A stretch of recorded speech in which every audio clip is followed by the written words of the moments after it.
Eccola qua, dopo il video dell'anteprima in concessionaria qualche mese fa, adesso ce l'abbiamo su strada, è la nuova Toyota Yaris Cross. Grazie alla concessionaria Fuji Auto di Brai Cuneo per averla prestata a Terzo Garage per questo nuovo video.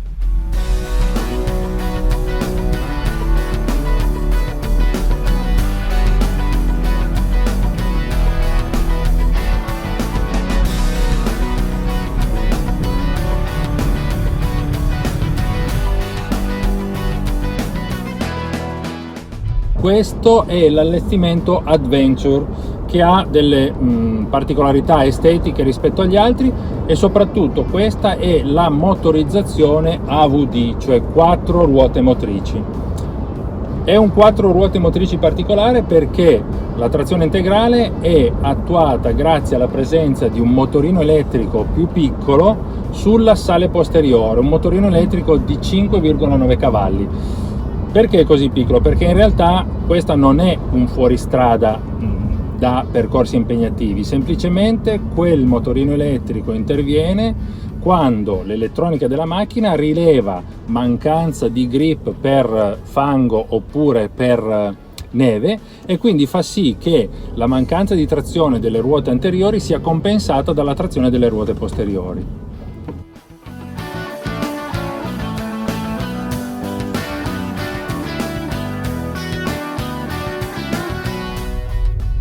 Infatti il sistema rileva il grip di tutte e 4 le ruote e dà meno trazione a quelle che diciamo stanno slittando, mentre impegna di più quelle che hanno un buon grip.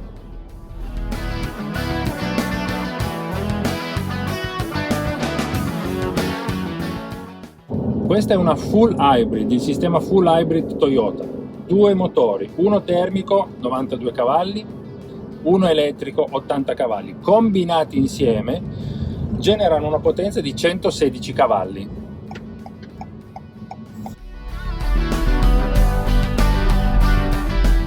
Il cambio è un ECVT a variazione continua, praticamente non c'è bisogno ovviamente della leva per le marce, messo in D l'auto poi fa tutto da sola e ottimizza lo sfruttamento del motore in base a quanto venga chiamato, quindi in base all'accelerazione e anche le pendenze, insomma le condizioni di guida.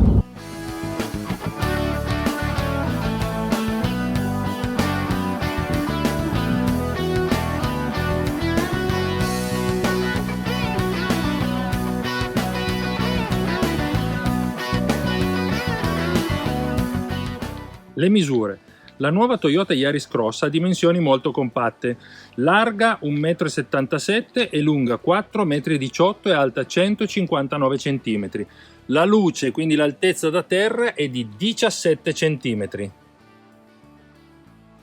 Questo è il mio profilo e questo è il profilo di quello che sembra uno squalo, comunque un po' ricorda il muso dello squalo.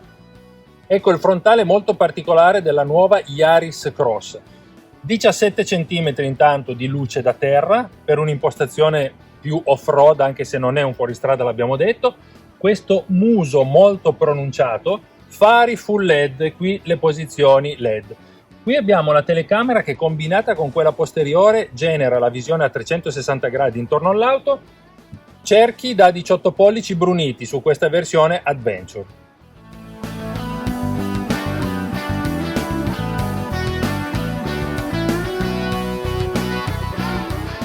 Abbiamo anche su questa versione, ma su tutte in realtà, le protezioni basse in plastica grezza, così come i passaruota con questo disegno diciamo squadrato ma arrotondato.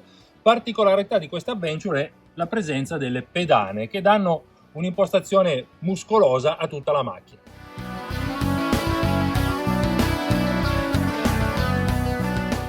Ecco gli interni. Posto guida molto comodo, ho anche la possibilità di regolare la zona lombare del sedile in modo elettrico, mentre l'altezza e la profondità sono meccaniche. Poi abbiamo un volante non troppo grande, diciamo a 3 razze, con la solita disposizione dei tasti. Sulla destra le regolazioni di volume, eccetera, comandi vocali, e anche la possibilità di cambiare le informazioni che si vedono nella parte centrale della strumentazione che è analogica e digitale. Da questa parte abbiamo tutti gli ADAS, quindi il cruise control adattivo, le varie modalità, eccetera. Anche il mantenimento automatico di corsia. Su questa abbiamo anche gli abbaglianti automatici, quindi l'auto da sola di notte si regola. Quando passa un veicolo mette gli anabbaglianti, se il veicolo non c'è e quindi la strada è libera, mette gli abbaglianti da sola. Gli interni sono molto razionali, linee semplici per organizzare bene anche tutte le funzioni in modo da essere ergonomicamente facilmente raggiungibili. I sedili sono pelle e tessuto con delle alette laterali che li rendono già discretamente sportivi e sicuramente molto comodi.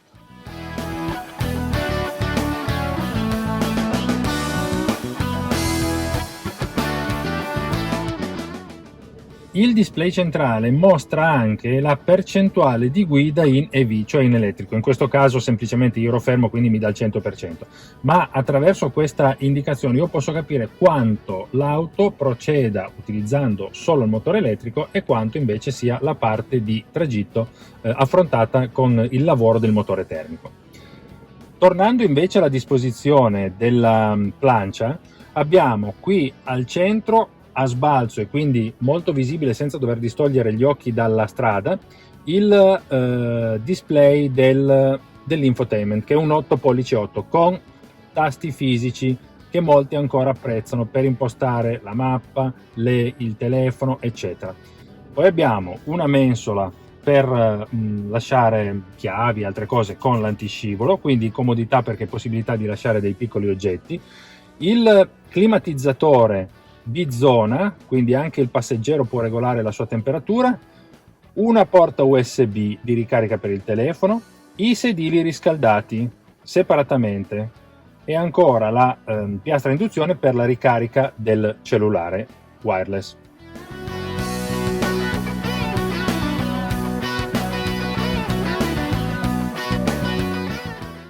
Vediamo l'abitabilità posteriore. Facile entrare, il sedile è regolato sulla mia altezza di 1,90 m, diciamo sto ancora comodo, spazio per la testa sicuramente ne ho, 2 adulti stanno sicuramente comodi, anche una terza persona forse un po' stretta, però diciamo che anche per le ginocchia al posto e magari avanzando leggermente i sedili c'è. L'abitacolo è ben insonorizzato, ma nelle partenze veloci e soprattutto in salita si sente l'intervento impegnativo del motore termico.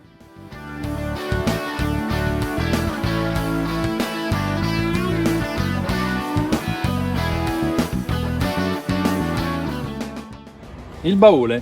Su questa versione 4VD, anzi AVD, ci sono 320 litri di capacità perché il motore elettrico sulla sala posteriore ruba circa 80 litri rispetto alle versioni normali, però i sedili sono frazionati 40, 20, 40 in modo da poter modulare e ampliare a piacimento secondo le esigenze il volume disponibile.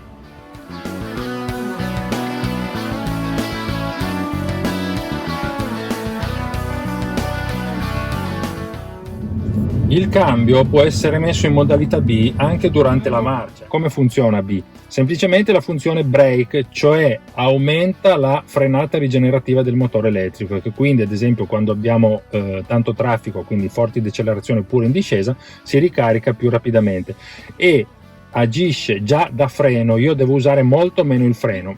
Qui abbiamo invece le due modalità per il 4x4 per l'AVD di questa versione. Snow, io lo vedo nel quadro centrale, oppure quindi per la neve, oppure trail, la modalità per affrontare sterrati oppure anche tratti fangosi. Se non voglio né uno né l'altro, premo e vado in modalità normali.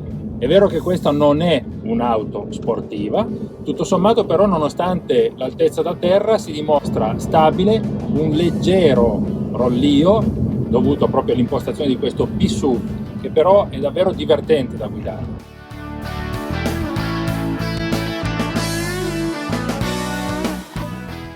Il sistema full hybrid Toyota è molto utile anche ad esempio nel traffico cittadino, perché il motore elettrico garantisce ripartenza, i semafori e quando ci sono molti dai e vai molto veloci.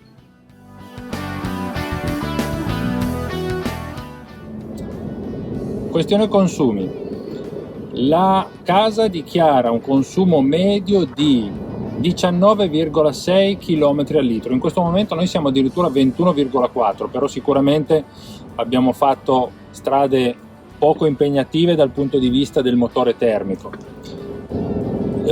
Diciamo che si può pensare che i consumi dichiarati siano realistici e i consumi diventano ancora più bassi con le versioni a 2 ruote motrici, che sono ovviamente un po' più leggere. Si arriva ai 22-23 km al litro.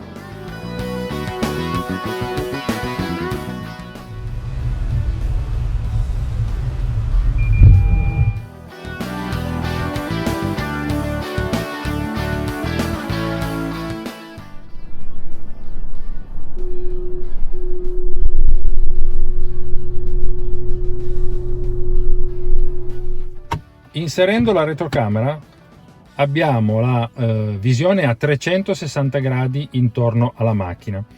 Anche senza inserire la telecamera, ma ad autoferma, con il tasto View, che è qua a sinistra del volante, abbiamo le due telecamere che lavorano insieme e ci fanno vedere che cosa ci sia tutto intorno alla macchina. Magari io prima di fare retromarcia voglio capire dove sia parcheggiata la macchina, quali ostacoli abbia intorno, e quindi faccio fare alle telecamere un controllo.